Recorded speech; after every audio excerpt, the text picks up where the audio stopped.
শব্দের দিকে লক্ষ্য করেন।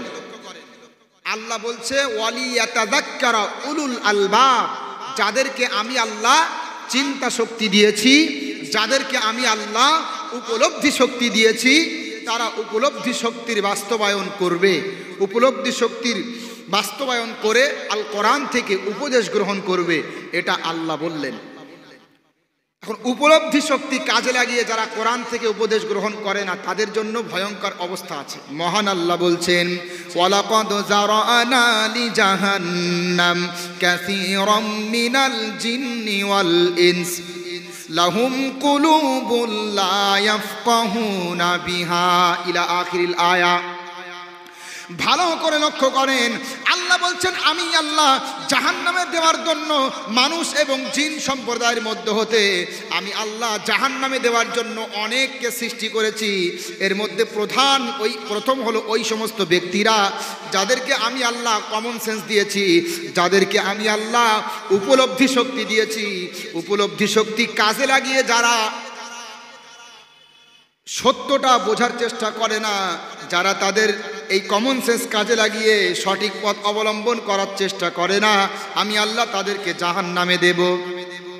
আমাদের মধ্যে যদি আমরা কমন সেন্স কাজে লাগাই, উপলব্ধি শক্তি যদি কাজে লাগাই, তাহলে অবশ্যই বুঝতে পারবো আমরা যারা ভবিষ্যতে ভালো হওয়ার জন্য কথা বলি। যেমন মনে করেন অনেকে কোরআন পড়তে পারে না, ওদেরকে বলবে ভবিষ্যতে শিখে নেব, এখনো তো সময় আছে, বলে না?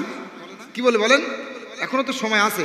নামাজ পড়তে বললে হ্যাঁ পড়বো ইনশাল্লাহ, ভবিষ্যতে তওবা করব, ভবিষ্যতে ভালো হব, বলে না? এদের কমন সেন্স কাজে লাগায় না, জাহান্নামে যাবে। কমন সেন্স কাজে লাগালে একটু হলেও ভাবতো আমি আপনি এখানে বসে আছি, আগামীকাল এই সময় আমি আপনি দুনিয়াতে বেঁচে থাকবো, এর কোনো গ্যারান্টি আছে? সকলেই বলেন গ্যারান্টি আছে? এমনও তো হতে পারে আগামীকাল জহরের সময় আমার আপনার জানাজা অনুষ্ঠিত হবে, হতে পারে না? যদি হতে পারে তাহলে আমাদের কমন সেন্স কাজে লাগালে আমরা এটাই বুঝতে পারবো যে তওবার সময় বলে আমার কাছে কোনো সময় নেই। কথা ঠিক না বল? তওবা করার মতো সময় আমার আপনার কাছে নেই, যখন তখন মৃত্যু হতে পারে, ঠিক না বেঠে? এই কমন সেন্স যদি কাজে লাগাই তাহলে আমি আশা করি আমরা সঠিক পথ পাবো। কোরআন নিয়ে গবেষণা করা, কোরআন চর্চা করার মতো সময় আমাদের হবে। যখন তখন মৃত্যু হতে পারে। মাঝে মাঝে ফজরের নামাজের সময় আজান দেওয়ার পরে মুয়াজ্জিন সাহেব যখন বলে, মুয়াজ্জিন সাহেব বলে কি, বিশেষ শোক সংবাদ, বিশেষ দুঃখের সংবাদ, তখন অন্তরাত্মা প্রকম্পিত হয়ে যায়, জানি না আজকে আবার দুনিয়া থেকে কে বিদায় নিল, ঠিক না? তাই তো কবি বলছেন চোখেরই পলকে তুমি হতে পারো লাশ,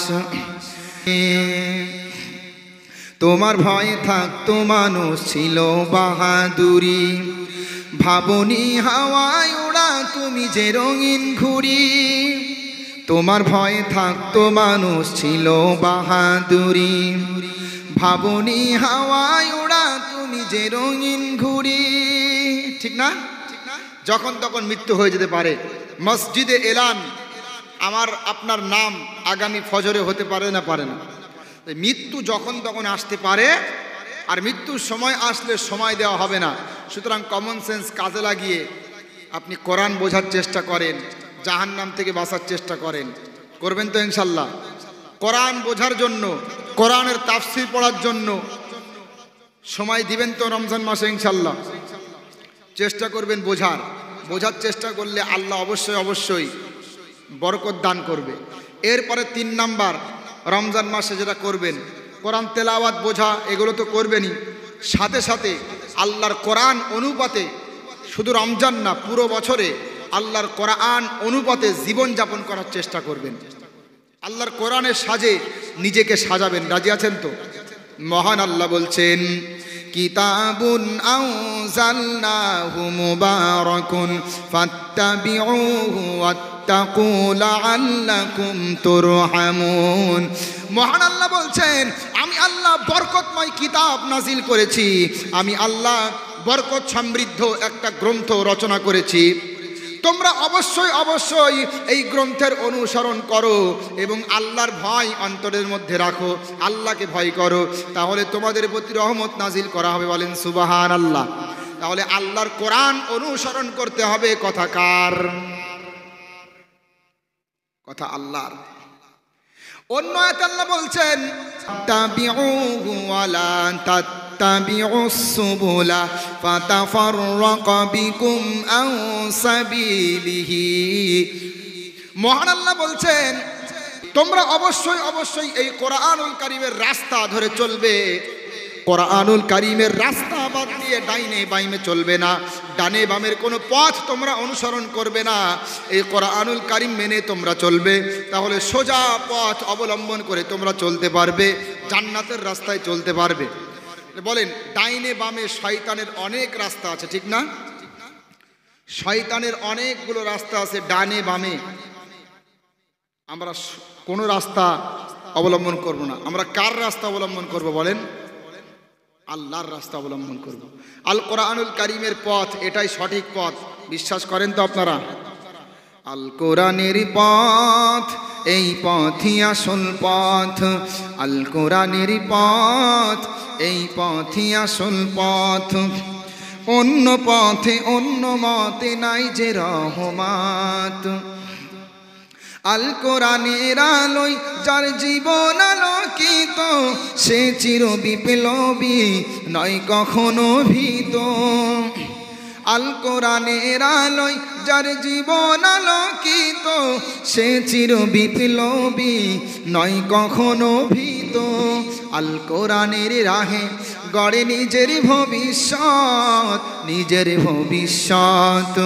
আল কোরআনের পথ এই পথই আসল পথ, আল কোরআনের পথ এই পথই আসল পথ। ঠিক না ঠিক বলেন?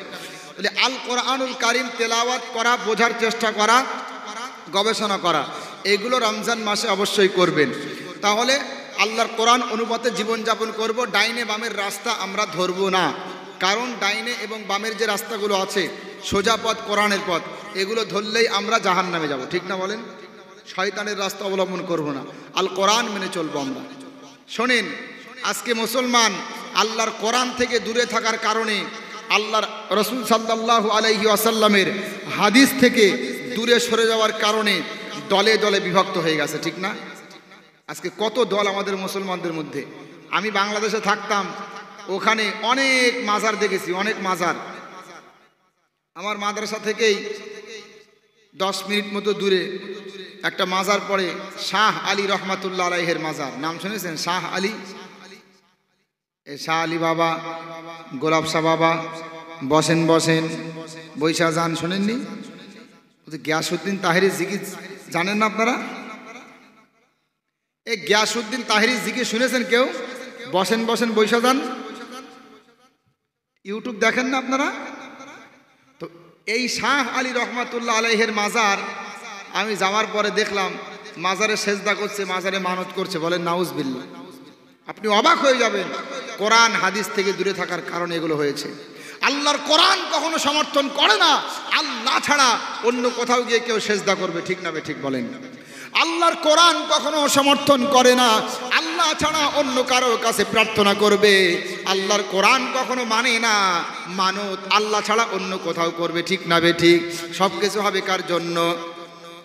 কুল ইন্না সালাতি ওয়া নুসুকি ওয়া মাহইয়ায়া ওয়া মামাতি লিল্লাহি রাব্বিল আলামিন।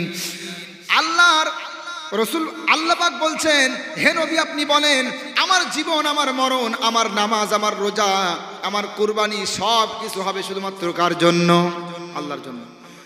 আল্লাহ তো কোরআনে স্পষ্ট বলেই দিয়েছেন। এরপরেও কোরআনকে অ্যাভয়েড করে, হাদিসকে পশ্চাতে নিক্ষেপ করে যারা মিথ্যার আশ্রয় নিয়েছে, এদের জন্য মুসলমানদের মধ্যে দলাদলি সৃষ্টি হচ্ছে। ঠিক না? মুসলমান যদি শোনেন, আমার কাছে অনেকেই প্রশ্ন করে, হুজুর আজকে ফিতনার যুগ, আজকে মতবিরোধের যুগ, মতানৈক্যের যুগ, মতান্তরের যুগ, আমরা কোন রাস্তা অবলম্বন করব? আপনি কোনো একটা মাসআলা জানার জন্য যদি ইউটিউবে সার্চ দেন, দেখবেন 10 জন বক্তার 10 রকম মতামত। ঠিক না ঠিক? কথা ভুল বলছি আমি? 10 জন বক্তার 10 রকম মতামত, আমাদেরকে বলে হুজুর কোনটা মানব? আমি সহজে বলে দিচ্ছি, বিশ্বাস করেন হাদিস, কোরআন সুন্নাহ দ্বারা প্রমাণিত যে সমস্ত বিষয়গুলো কোরআন সুন্নাহ দ্বারা প্রমাণিত সেগুলো সব বিশ্বাস করবে, আর যেগুলো কোরআন সুন্নাহের ভিতরে পাওয়া যায় না সেগুলো ইবাদতের নামে চালিয়ে দেবে না। যদি এটা মানতে পারে তাহলে মুসলিমরা ঐক্যবদ্ধ হতে পারবে। অনেকে বলে ঐক্যবদ্ধ হওয়া সম্ভব না, আমি বলবো সম্ভব। কোরআন সুন্নাহ দ্বারা প্রমাণিত এগুলো সব বিশ্বাস করবে, আর শিরিক এবং বিদাত অর্থাৎ কোরআন সুন্নাহ বহির্ভূত যেগুলো সেগুলো অ্যাকসেপ্ট করবে না। তাহলে আমরা ঐক্যবদ্ধ হতে পারবো। কেমন? যেমন কোরআন সুন্নাহ দ্বারা প্রমাণিত বিষয়ে আমরা অনেক সময় ইখতিলাফ করে বসি, দলাদলি পর্যন্ত হয়ে যায়। আমিন জোরে হবে নাকি আস্তে হবে? হাত নাভিতে বাঁধবে নাকি বুকে বাঁধবে? রাফউল ইয়াদাইন বারবার হাত উত্তোলন করবে নাকি করবে না? এ সম্পর্কে যদি আপনি কোরআন সুন্নাহ মেনে চলেন তাহলে আপনার আকীদা হবে এটা আহলে সুন্নাত ওয়াল জামাত। যদি আপনি আহলে সুন্নাত ওয়াল জামাতের অন্তর্ভুক্ত হতে চান, যদি আপনি জান্নাতি কাতারে থাকতে চান, ৭৩ কাতার হবে, এর মধ্যে যদি আপনি একটা কাতারে থাকতে চান তাহলে কোরআন সুন্নাহ দ্বারা প্রমাণিত এ সমস্ত বিষয়কে আপনাকে স্বীকার করা লাগবে। রাফউল ইয়াদাইন আপনি করবেন নাকি করবেন না?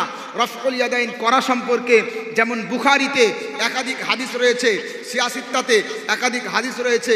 রাফউল ইয়াদাইন না করা সম্পর্কেও সহিহ হাদিস আছে। আবু দাউদ শরীফের মধ্যে স্পষ্ট হাদিস উল্লেখ। আব্দুল্লাহ বিন মাসউদ বলছেন, আলা উসাল্লি বিকুম সালাতান নবী সাল্লাল্লাহু আলাইহি ওয়াসাল্লাম, আমি কি তোমাদেরকে আল্লাহর রাসূলের মতো করে নামাজ পড়ে দেখাবো না? ফালাম ইয়ারফা ইল্লা মাররাতান ওয়াহিদাতান, ফাসাল্লা ফালাম ইয়ারফা ইল্লা মাররাতান ওয়াহিদাতান। তিনি নামাজ পড়ালেন, তিনি একবার হাত তুললেন, বারবার তুললেন না। বলেন সুবহানাল্লাহ। তাহলে আমরা যারা হানাফি মাযহাব মেনে চলি একবার হাত উত্তোলন করি, এটাও হাদিসে আছে না নেই? আমি কারো বিরোধিতা করছি না, আপনি যদি বারবার হাত উত্তোলন করেন, আমি এমন বক্তা আমার কষ্ট লাগবে না, কিন্তু আমার কথা হলো আমাদের সমাজে আমরা একটা মেনে চলি, একবার হাত তুলি, ঠিক না? বারবার তুলি না, এটাও তো হাদিসে আছে। তাহলে এটা যখন হাদিসে আছে আর আপনারটাও হাদিসে আছে, আপনারটা আপনি করছেন, করেন, আমার কোনো আপত্তি নেই, কিন্তু আমি যেটা করছি এটাও তো হাদিসে আছে। তাহলে আপনি এসে কেন বলছেন যে আমি জয়ীফ হাদিস পালন করি? আপনি কেন বলছেন আমি জাল হাদিস মানি? আপনি কেন বলছেন আমি হাদিস বাদ দিয়ে ইমাম আবু হানিফার অন্ধ অনুসরণ করি? যখনই আপনি এই গোড়ামিপূর্ণ কথা বলছেন, যখনই আপনি হাদিস অস্বীকার করে এই ফিতনাবাজের মতো কথা বলছেন, তখনই আপনাদের সাথে আমাদের গন্ডগোল হচ্ছে, সমাজে মুসলমানরা বিভক্ত হয়ে যাচ্ছে। ঠিক না বেঠিক? আপনি যদি বলেন জোরে আমিন হবে নাকি আস্তে আমিন হবে, বিশ্বাস করেন তিরমিজি শরীফের মধ্যে জোরে আমিন বলতেন আল্লাহর নবী, এটাও আছে। আবার তিরমিজি শরীফের মধ্যেই, তিরমিজি শরীফ 59 নম্বর পৃষ্ঠা শেষের নম্বর লাইনে হাদিস রয়েছে, একেবারে শেষ লাইন থেকে আল্লাহ রসুল যখন আমিন বলতেন জোরে বলতেন। পরের পৃষ্ঠায় শুরুর লাইনে একেবারে হাদিস রয়েছে আল্লাহ রসুল আমিন বলতেন আস্তে বলতেন। বোঝা গেল আল্লাহর নবী কখনো জোরে বলতেন, কখনো আস্তে বলতেন। এখন আমরা আমাদের সমাজে আস্তে আমিন বলি, ঠিক না বেঠিক? আপনার যদি মনে হয় যে জোরে আমিন বলাটা অনেক ভালো, তা আপনি বলেন, কিন্তু আমরা যারা করছি এটাও তো সঠিক নাকি? এরপরে সব বিষয় হাত কোথায় বাঁধবো এ সম্পর্কে একাধিক বর্ণনা আছে। এক থাকতে গেলে হাদিসে যা কিছু আছে, যত রকম পদ্ধতি হাদিস দ্বারা প্রমাণিত, এগুলো সব আপনাকে বিশ্বাস করতে হবে। হ্যাঁ, আপনি একটা ভালো লাগতে পারে, আপনি আমল করতেই পারেন, কিন্তু সবগুলো বিশ্বাস করতে হবে। তাহলে আমাদের মধ্যে দলাদলি অনেকটা কমে যাবে, ঠিক না? আর দ্বিতীয় নম্বরে যেগুলো কোরআন হাদিসের মধ্যে নেই, কোরআন সুন্নাহর মধ্যে নেই, শিরিক এবং বেদাত আমাদের সমাজে আবিষ্কার করেছে, এ সকল বেদাত থেকে দূরে থাকতে হবে। তাহলে মুসলমান উম্মত সবাই ঐক্যবদ্ধ হতে পারবে। 4 ইমামের মধ্যে ইখতিলাফ সে আগে থেকে ছিল, কিন্তু বিশ্বাস করেন এই দলাদলি কখনো হয়নি, ঠিক না বেঠিক? কিন্তু এখন আমরা দেখতে পাচ্ছি আমার এক শ্রেণীর ভাইয়েরা একটু যেন বাড়াবাড়ি করে ফেলছে। আমি আস্তে আমিন বলছি, বলছে হাদিসে নেই, জয়ীফ হাদিস। আমি রফউল ইয়াদাইন করছি না, বলছে জয়ীফ হাদিস। আমি বুকে হাত বাঁধছি না, জয়ীফ হাদিস। তাশাহুদে গিয়ে আঙুল নাড়াচ্ছি না, জয়ীফ হাদিস। কেন ভাই, আমাদের কি জাহান্নামের ভয় নেই ভিতরে? আমাদের ভিতরে কি আল্লাহর ভয় নেই? আমরা ইচ্ছাকৃতভাবে এতগুলো জয়ীফ হাদিস পালন করব? আমি আপনাদেরকে বলতে চাই, জানি না এই সমস্ত ফিতনা আপনাদের সমাজে আছে কিনা, এ দলাদলি করবেন না। যেগুলো কোরআন সুন্নাতে আছে সবগুলোই বিশ্বাস করবেন, হ্যাঁ, তবে আমরা একটা মানব। আর যেগুলো কোরআন সুন্নাতে নেই, বিদআত, সেগুলো থেকে আমরা দূরে থাকব। তাহলে মুসলিম উম্মাহর ঐক্য সম্ভব। আমি বলবো মুসলিম উম্মাহর ঐক্য সম্ভব, কিন্তু যদি আপনি গোড়ামি করেন তাহলে ঐক্য সম্ভব না। আল্লাহর কাছে বিচার দিবসে আসামির কাঠগড়ায় দাঁড়াতে হবে, ঠিক না ঠিক বলেন? এজন্য বলতে মহান আল্লাহ বলছেন, আতিউল্লাহা ওয়া রাসূলাহু ওয়া লা তানাযাউ ফাতাফশালু ওয়া তাযহাবা রিহুকুম ওয়াসবিরু ইন্নাল্লাহা মা'আস সাবিরিন। সূরা আনফাল 10 নম্বর পারা 2 নম্বর পৃষ্ঠা, 10 নম্বর পারা 2 নম্বর পৃষ্ঠা 6 নম্বর রুকু 46 নম্বর আয়াত। মহান আল্লাহ বলছে, তোমরা আল্লাহর আনুগত্য করো, রাসূল মুহাম্মদ সাল্লাল্লাহু আলাইহি ওয়াসাল্লামের আনুগত্য করো, নিজেদের মধ্যে ঝগড়া করো না, নিজেদের মধ্যে তোমরা দলাদলি করো না। তোমরা যদি নিজেদের মধ্যে ঝগড়া করো, তোমরা যদি নিজেদের মধ্যে দলাদলি করো, তাহলে তোমাদের শক্তি সামর্থ্য নষ্ট হয়ে যাবে, তোমাদের প্রভাব প্রতিপত্তি নষ্ট হয়ে যাবে, তোমরা অবশ্যই ক্ষতিগ্রস্ত হবে। কথাকার আজকে এটাই হচ্ছে। মুসলিম উম্মাহর মধ্যে দলাদলি করার কারণে অমুসলিমরা আজকে আমাদের বিরোধিতা করছে, আমাদের আক্রমণ করছে। আমরা ঐক্যবদ্ধ না থাকার কারণে আমরা দুর্বলতার শিকার হয়ে আক্রমণের শিকার হচ্ছি, ঠিক না বে ঠিক?